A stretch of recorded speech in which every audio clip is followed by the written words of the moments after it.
Fear. Hoarding our belongings, we hunker down, we isolate. We must protect what little we have. The evil other is coming to take it from us.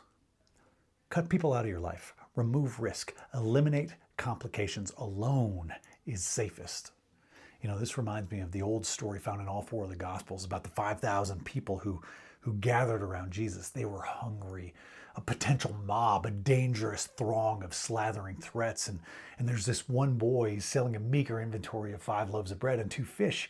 And the savvy strategist Jesus secretly instructs his loyal soldiers to do whatever it takes to secure the food the boy has so that the massive crowd can't get it first.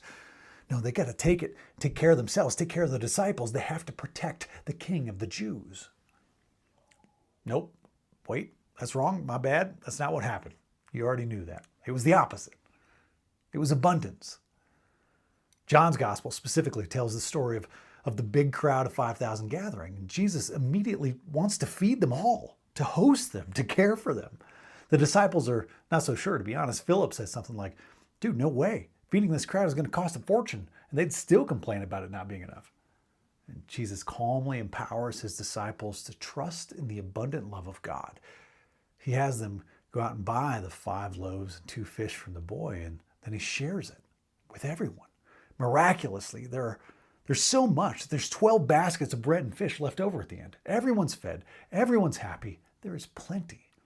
Abundance. It's a bold replacement for fear. Do you fight and claw for your slice of the pie? Or do you expect to find leftover loaves and fishes, even after thousands have been fed? Most of our relationships and much of our lives are shaped by these questions. I'll admit that I'm deeply fearful. I don't want to lose what I've worked so hard to get. Our home, our savings, our lifestyle, our comfort. Protect, protect, protect. Fear is sneaky and strong. It encourages us softly to isolate safely. It whispers about how much more secure we'll feel if we're crouching low behind our tall fences alone. It masquerades as responsibility to our clan and loyalty to our tribe. It projects frightening masks upon vulnerable faces so we won't be drawn toward other souls. It plants fictional stories in our minds that justify our hate and solidify our prejudices. Fear colors the way we perceive our coworkers and classmates, our neighbors and bus drivers, our distant relatives, and our political rivals, darkening the threatening shadows around them so we don't get too close. The bold love and absurd generosity of Jesus, as it's shared in the old stories, it's the opposite of fear. The opposite of fear is not strength or might. It's not a fist and a scowl. The opposite of fear is an exposed heart and an open hand. Our interactions are colored either by the harsh red hues of fear, scribbled onto our lives violently and loudly, or they are toned in the soft blue light of love. Take it all for you, or give it away freely. Keep as much as you can, or share absurdly. There will never be enough, or there is plenty left over. Fear of scarcity, or faith in abundance. I'm aware of my propensity to protect, my susceptibility towards scarcity, and my tendency toward fear. My life is so full of evidence of these unfortunate inclinations, but we're invited into the abundant kingdom of absurd generosity Jesus showed us. This is the good news. There is plenty.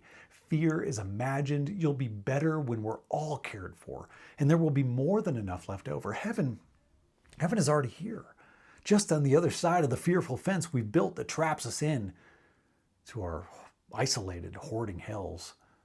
Here's my prayer.